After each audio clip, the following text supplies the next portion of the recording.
Hello and welcome to our channel. Today we're embarking on an incredible journey back in time, deep into prehistory, to uncover the story of us, the story of Homo sapiens. Have you ever wondered where we came from? How did our ancestors survive in a world so different from ours? Let's travel back hundreds of thousands of years to find the answers. Our story begins in a place of vibrant landscapes and incredible biodiversity, Africa. It was here, between 200,000 and 300,000 years ago, that a new species of human first walked the earth. That species was Homo sapiens, us. But recent discoveries are pushing this date even further back. Archaeological finds in Morocco, at a site called Jebel Irhoud, have revealed fossils of early Homo sapiens that are approximately 315,000 years old. This is a monumental discovery.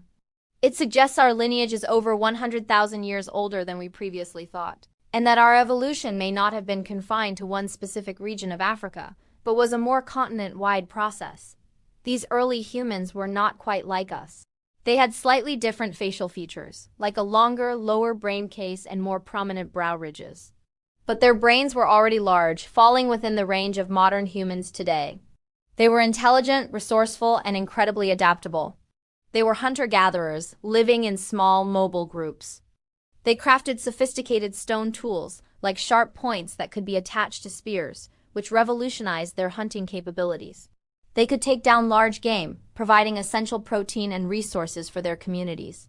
Life was tough. They faced challenges from predators, changing climates, and the constant need to find food and water, but they thrived.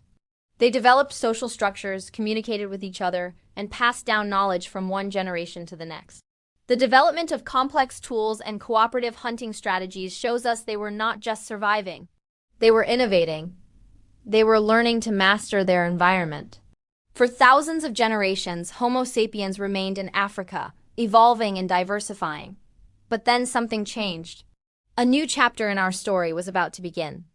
Around 70,000 to 100,000 years ago, small groups of these modern humans started to venture beyond the African continent.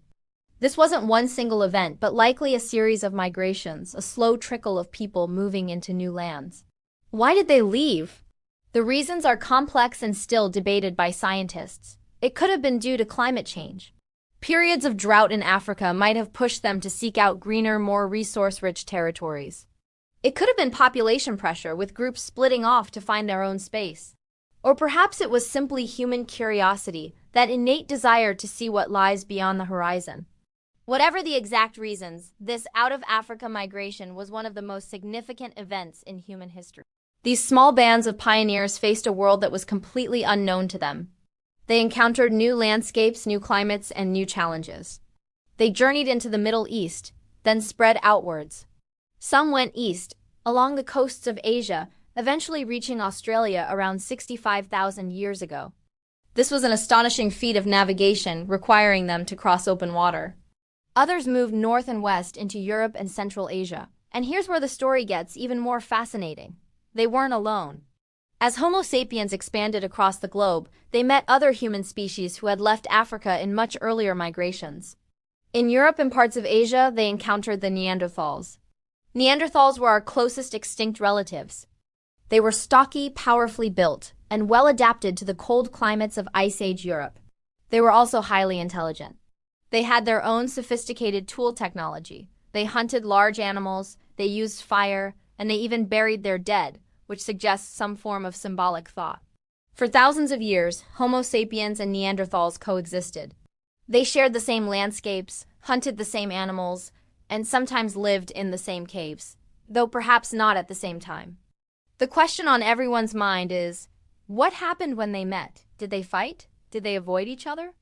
Or did they interact in other ways? The answer, hidden in our very DNA, is astounding. Genetic studies have shown that most modern humans with ancestry outside of Africa carry a small percentage of Neanderthal DNA, typically around 1 to 2%. This tells us that not only did our ancestors meet Neanderthals, they also interbred with them. We carry a small piece of their genetic legacy within us today. It's a direct link to these ancient encounters on the plains of prehistoric Europe and Asia. So, why are we the only humans left? What happened to the Neanderthals and other archaic humans like the Denisovans in Asia? The reasons for their extinction are still a hot topic of debate.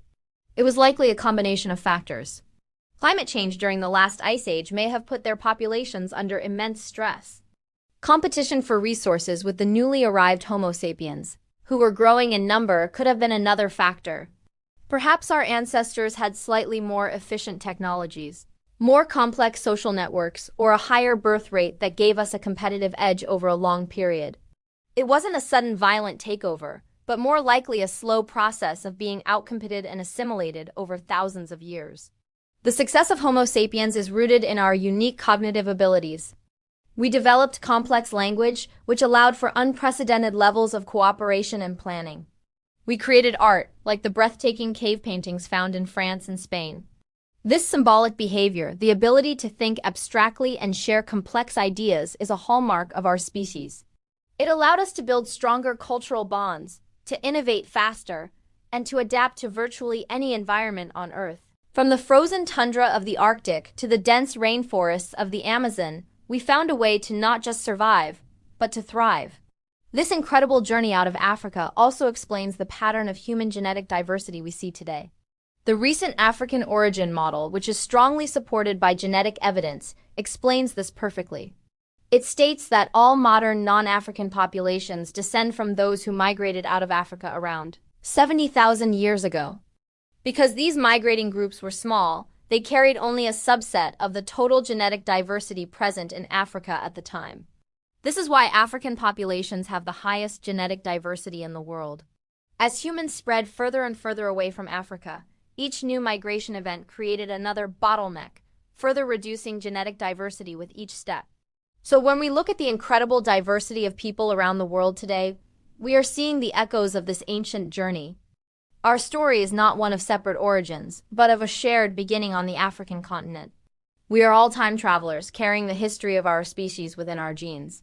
From a small population of hunter-gatherers in Africa to a global species of nearly 8 billion, the journey of Homo sapiens is the ultimate story of survival, innovation, and exploration. Thank you so much for joining us on this deep dive into our prehistoric past.